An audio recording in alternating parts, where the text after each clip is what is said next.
નમસ્કાર મિત્રો, ગુજરાતના પંચમહાલમાં આવેલ પાવાગઢ ચોમાસા દરમિયાન લાખો લોકો દર્શન કરવા માટે આવતા હોય છે.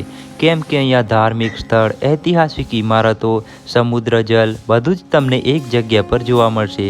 તો જો તમે પાવાગઢમાં ચોમાસા દરમિયાન આવવાનું પ્લાનિંગ કરી રહ્યા અને તમને ફરવાલાયક જગ્યા વિશે માહિતી ના હોય તો હું આજના વિડીયોમાં સંપૂર્ણ માહિતી આપવાનું છું. આ વિડીયોમાં તો વિડીયો તમે પૂરો જોજો. તો મિત્રો, સૌપ્રથમ વાત કરીએ, જો તમે પાવાગઢ બસ સ્ટેન્ડથી ચાલીને અથવા તો પર્સનલ વાહન લઈને જાઓ છો તો અહીંયા તમને 4 નંબર ગેટ જોવા મળશે, જેને 7 મંજિલના નામથી પણ ઓળખાય છે. જ્યાં આવેલ છે મિત્રો ખાપરા અને ઝવેરીનો મહેલ, જેના પર આપણે ડિટેલથી વિડીયો બનાવેલો છે. આશા કરું છું કે તે વિડીયો પણ તમે જોયો હશે. તો આ બધા સ્થળો તમારે જોવા હોય તો તમે પર્સનલ વાહન લઈને આવો અથવા તો તમારે ચાલીને આવવું પડે. તો અત્યારે આપણે પહોંચી ગયા છે 7 કમાન જોવા માટે. આ જગ્યા આવેલી છે જ્યાં ખાપરા અને ઝવેરીનો મહેલ આવેલો છે. ત્યાંથી તમે ખાલી વોકિંગ ડિસ્ટન્સથી આગળ આવશો એટલે તમે પહોંચી જશો આ 7 કમાને. અને આ 7 કમાન બંધ થવાનો ટાઈમ છે સાંજે 6 વાગે, તો તમે તે પહેલાં આવજો. તો અત્યારે આપણે ચાલતા પહોંચી ગયા છે મોચીથી તમારી પાસે ઉપર જવા માટે 2 ઓપ્શન છે, પણ વરસાદી વાતાવરણમાં ઉડાન ખટોલા બંધ રહે છે એટલે આપણે ચાલીને જઈ રહ્યા છીએ. અને જો તમે ચાલીને જશો તો અહીંયા તમને ખૂબસૂરત જંગલોમાંથી આવતા પાણી અને ઝરણા જોવા મળશે. તો તમે આવો તો ચાલીને આવજો. તો મિત્રો, પાવાગઢમાં 3 તળાવ આવેલા છે. આ છે મિત્રો છાશિયું તળાવ, જે ઉડન ખટોલા ડ્રોપ કરે છે ત્યાં આવેલું છે. અને નીચે માચી જોડે આવેલું છે તેલિયું તળાવ અને ઉપર આવેલું છે દૂધિયું તળાવ. તો મિત્રો, અહીંયા તમે જોઈ શકો છો વાતાવરણ ખરાબ હોવાને કારણે ઉડન ખટોલા અહીંયા બંધ છે. તો મિત્રો, અત્યારે આપણે પહોંચી ગયા છીએ 51 શક્તિપીઠમાંથી એક શક્તિપીઠ એટલે કે મિત્રો પાવાગઢમાં. તો મિત્રો, મંદિરમાં દર્શન કરી લઈએ ને પછી મિત્રો આપણે જોવાલાયક સ્થળો વિશે માહિતી મેળવશું. તમે પણ કરી લો દર્શન. તો મિત્રો, અહીંયા તમે જોઈ શકો છો આ ડાયરેક્શનથી તમે ભદ્રકાળી માના દર્શન કરવા માટે જઈ શકો છો. નીચેથી તમે 20 મિનિટ જેવું ચાલીને આવશો એટલે તમને આ ડાયરેક્શન જોવા મળશે. અને ત્યાંથી તમે અડધા કલાક જેવું ચાલશો એટલે તમે પહોંચી જશો ભદ્રકાળી માના મંદિરે. અહીંયા તમે જોઈ શકો છો આ છે ભદ્રકાળી માનું મંદિર. આજે વાતાવરણ ખરાબ છે એટલે તમને અહીંયા બહુ ઓછા લોકો જોવા મળશે. તો મિત્રો, અત્યારે આપણે પહોંચી ગયા છીએ બસ સ્ટેન્ડની બિલકુલ સામે. અહીંયા આવેલ છે મિત્રો વર્લ્ડ હેરિટેજ સાઇટ. અહીંયા મિત્રો આપણે ટિકિટની વાત કરીએ તો 1 પર્સન 40 રૂપિયા ટિકિટ છે.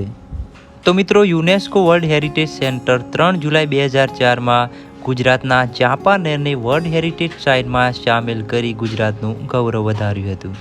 તો મિત્રો, અત્યારે આપણે પહોંચી ગયા છીએ જંડ હનુમાન મંદિર. જંડ હનુમાન મંદિર પાવાગઢથી 35 કિલોમીટરના અંતરે આવેલ છે. અને આ જાંબુઘોડાથી જંડ હનુમાન મંદિર 10 કિલોમીટર જેટલું અંતર થાય છે. જંડ હનુમાન મંદિર એ ગુજરાત રાજ્યના પંચમહાલ જિલ્લાના જાંબુઘોડા નજીક આવેલું એક સ્થાન છે, જે જાંબુઘોડા અભયારણ્ય વચ્ચે સ્થિત છે. આ સ્થળ તેના પ્રાચીન હનુમાન મંદિરની લોકકથાઓ અને ઐતિહાસિક અવશેષો માટે જાણીતું છે. જંડ હનુમાન મંદિરમાં 500 વર્ષથી પણ વધુ જૂના શિલ્પો અને મૂર્તિઓ છે. આમાં એક 21 ફૂટ ઊંચી અખંડ હનુમાનજીની મૂર્તિ છે, જે એક જ પથ્થરમાંથી કોતરવામાં આવી છે. મંદિરની નજીકમાં તમને અહીંયા એક કૂવો જોવા મળશે, જેમાં તમે જ્યારે પણ આવશો તમને આ કૂવો ભરેલો જોવા મળશે. પાંડવ વનવાસ દરમિયાન દ્રૌપદીને તરસ લાગતા અહીંયા અર્જુન બાણ ચલાવી આ પાણી કાઢ્યું હતું. તો અત્યારે પણ આ કૂવો તમે જોઈ શકો છો, ફૂલે ફૂલ તમને ભરેલો જોવા મળશે. તો આ કૂવાથી તમે 200 મીટર આગળ ચાલીને આવશો એટલે તમને અહીંયા એક ઘંટી જોવા મળશે. પાંડવો વનવાસ દરમિયાન ભીમ આ જ ઘંટી વડે અનાજ દળતા હતા. તો અત્યારે આપણે પહોંચી ગયા છીએ ધાબા ડુંગરી. આ જગ્યા પાવાગઢથી 5 કિલોમીટર અંતરે આવેલ છે. પાવાગઢથી હાલોલ જવાવાળા રસ્તા પર આવેલી છે આ જગ્યા. આ જગ્યાને વિશ્વામિત્રીજીની તપોભૂમિ પણ માનવામાં આવે છે. અને અહીંયા મહાદેવજીનું જૂનું મંદિર પણ આવેલું છે. અત્યારે આપણે પહોંચી ગયા છીએ સાંસ્કૃતિક વન જોવા માટે. આ જગ્યા પાવાગઢથી 3 કિલોમીટરના અંતરે આવેલ છે. ગુજરાત સરકાર દ્વારા જે સાંસ્કૃતિક વનો બનાવવામાં આવ્યું છે તેમાંનું એક છે આ વન. તો આ જગ્યા આવેલ છે પાવાગઢથી 3 કિલોમીટરના અંતરે. તો અહીંયા તમે ફોટોશૂટ ને બધું કરાવી શકો છો. અત્યારે આપણે જઈ રહ્યા છીએ ગુપ્તેશ્વર મહાદેવ મંદિરે. આ જગ્યા પાવાગઢથી ગોધરાવાળા રસ્તા પર પાવાગઢથી 8 કિલોમીટરના અંતરે આવેલ છે. તમને અહીંયા રીછિયા કરીને બોર્ડ જોવા મળશે. આ રીછિયા ગામમાં જ આવેલ છે ગુપ્તેશ્વર મહાદેવ મંદિર. તો અત્યારે આપણે પહોંચી ગયા છીએ ગુપ્તેશ્વર મહાદેવ મંદિરે. તો અહીંયા ડાબી બાજુથી જવાય છે મંદિરે. તો ચાલો જઈએ આપણે હવે મંદિરે. તો આ મંદિર એક એવી જગ્યાએ આવેલું છે જ્યાં તમે અહીંયા પહોંચશો તો પણ તમને ખબર નહીં પડે, કેમ કે આ મંદિર આવેલું છે બિલકુલ પથ્થરોની અંદર. તો અહીંયા તમને પાંડવકાલીન સમયની ઘણી બધી મૂર્તિઓ જોવા મળશે. તે સમયની છે આ બધી મૂર્તિઓ. તો મિત્રો અત્યારે આપણે પહોંચી ગયા છીએ હાથની માતા ધોધ જોવા માટે. આ જગ્યા મિત્રો પાવાગઢથી 25 થી 30 કિલોમીટરના અંતરે આવેલ છે. પંચમહાલ જિલ્લાના ઘોગંબા તાલુકાના સરસવા ગામ નજીક આવેલ છે આ જગ્યા. તો મિત્રો અત્યારે આપણે પહોંચી ગયા છીએ પાવાગઢના ફેમસ સેલ્ફી પોઈન્ટ છે તે જગ્યા પર. સામે તમે જોઈ શકો છો સરસ મજાના ઝરણા જંગલમાંથી વહી રહ્યા છે. તો આ જગ્યાએ તમે કેવી રીતે પહોંચી શકો છો? તો પાવાગઢ બસ સ્ટેન્ડથી માચી તમે આવો છો તો તમને અહીંયા એક બહુ મોટો વળાંક જોવા મળશે.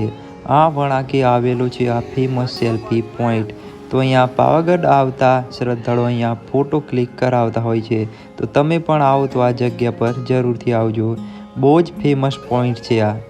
તો મિત્રો પાવાગઢની આજુબાજુ ફરવાલાયક દરેક સ્થળોની આપણે વાત કરી. જો તમને કોઈ પણ સ્થળ બાકી હોય અને ખબર હોય તો કમેન્ટ જરૂરથી કરજો. તો ચેનલમાં ન હોય તો મિત્રો ચેનલને સબસ્ક્રાઈબ કરી બાજુમાં આપેલું ઘંટડીનું બટન દબાવી દેજો. તો મિત્રો જો તમારે આ બધા સ્થળે જો જવું હોય તો તમારે ઓછામાં ઓછા 2 દિવસ જેટલો સમય તો કાઢવો જ પડે, તો તમે આ દરેક જગ્યાએ ફરી શકો.